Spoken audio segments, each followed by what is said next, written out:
Bonjour. Aujourd'hui, je vais parler d'un sujet qui est important, c'est celui du matériel. En fait, j'anime de très nombreux stages, j'en anime un d'ailleurs dans une quinzaine de jours, domaine de Niels.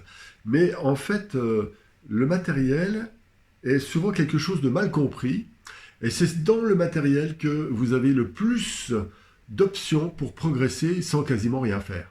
Le simple fait d'avoir du bon matériel multiplie par deux votre capacité de progresser instantanément. Alors bien sûr, il faut savoir quel matériel. Alors on va en parler rapidement.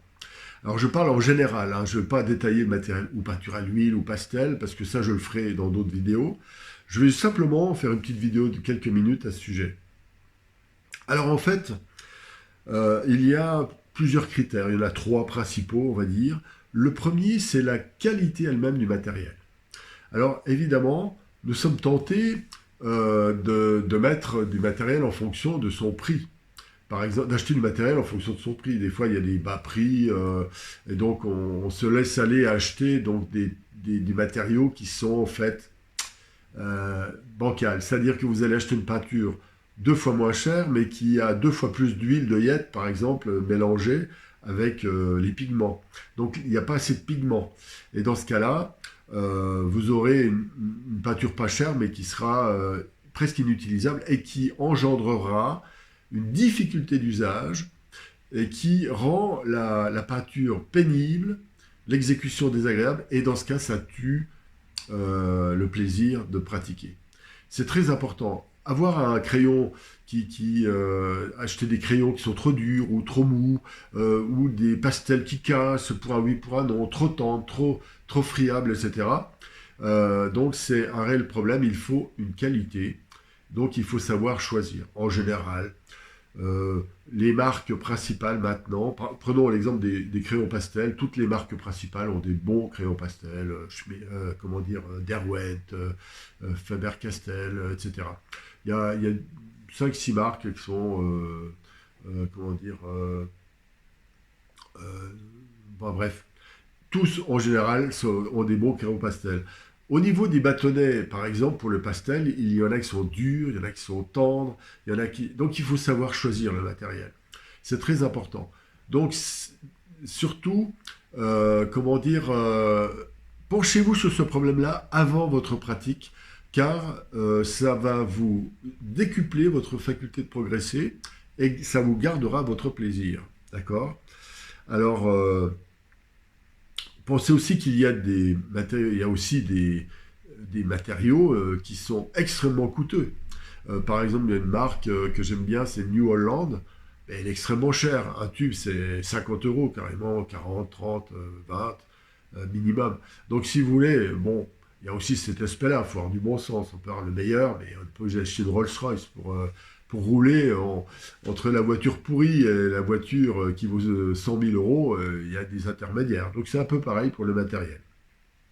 Alors maintenant, il y a un deuxième problème qui arrive fréquemment, j'ai vu ça dans mes élèves, c'est que il y a le plaisir d'acheter du matériel. Je sais, je connais ça dans d'autres domaines comme l'informatique. J'ai tendance à acheter du matériel parce que je suis un peu boulimique. Ah, j'ai envie de ci, j'ai envie de ça, un nouveau pied, un nouveau haut-parleur, etc. Eh bien, c'est aussi un piège. Pourquoi? Parce que j'ai eu des élèves qui venaient en stage, je ne mens pas, avec 5, 6, 700 bâtonnets de pastel. Mais par exemple, ils auront acheté la série complète de Schmitt, la série complète de Cédelier ou de chez Giraud. Et en fait, ils ont tellement de pastels, mais ces pastels font effet double souvent, même s'ils ont des qualités différentes. Euh, comment dire, ils sont de même nature. Par exemple, ils sont des bâtonnets poudreux. Alors que il faut bien sûr des bâtonnets, mais il faut des bâtonnets tendres, des bâtonnets durs, et il faut des bâtonnets, comment dire, tendres, durs et moyens. C'est-à-dire. Il faut aussi, à mon avis, des crayons pastel, si c'est pour le pastel. Pour la peinture, c'est pareil. Si vous avez des dizaines de tubes, vous ne savez plus les utiliser parce qu'il faut vous familiariser avec les tubes. Il faut les connaître, les couleurs, pas les connaître seulement de leur nom, mais les avoir vus vous les avez mis sur votre palette, vous avez mélangé, vous avez une intimité avec la couleur de tel ou tel tube. Et donc, il faut se familiariser. Alors, si vous avez 300 tubes de peinture, vous ne pouvez pas le faire. Il vaut mieux avoir moins de tubes de couleur, toujours de qualité correcte. C'est-à-dire, si c'est des tubes de peinture, c'est extra fine.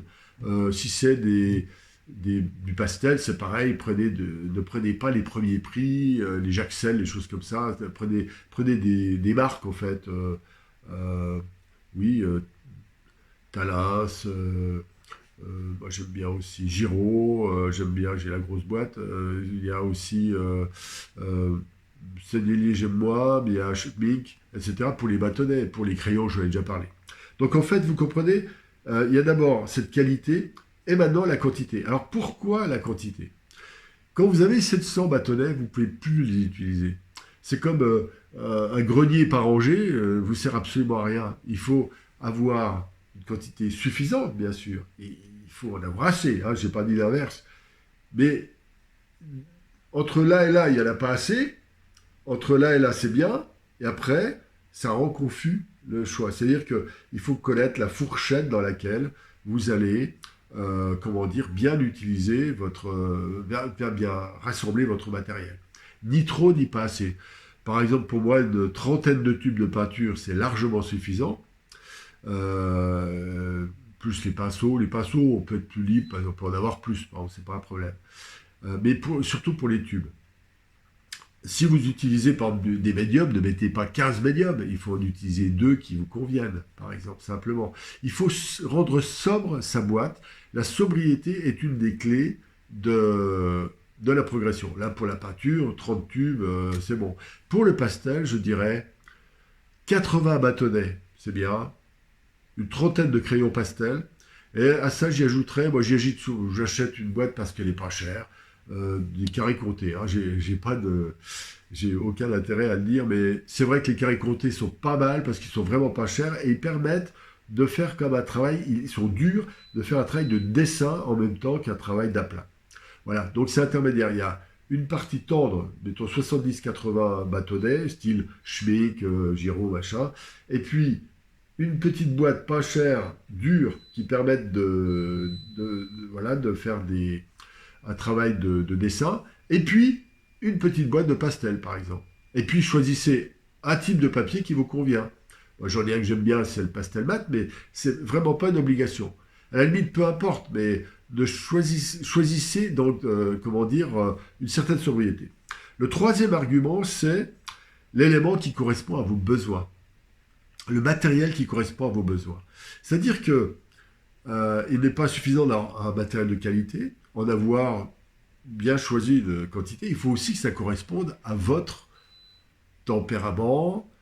Parmi il y a des gens qui sont plutôt dans des gammes chaudes, dans des gammes froides, d'autres qui aiment bien les foncés, les clairs, etc. Donc, il faut adapter donc ce que je vous ai dit avant à votre propre envie et à vos propres sujets. Si vous faites que des paysages, évidemment, ce ne sera pas la même gamme que si vous faites que des portraits.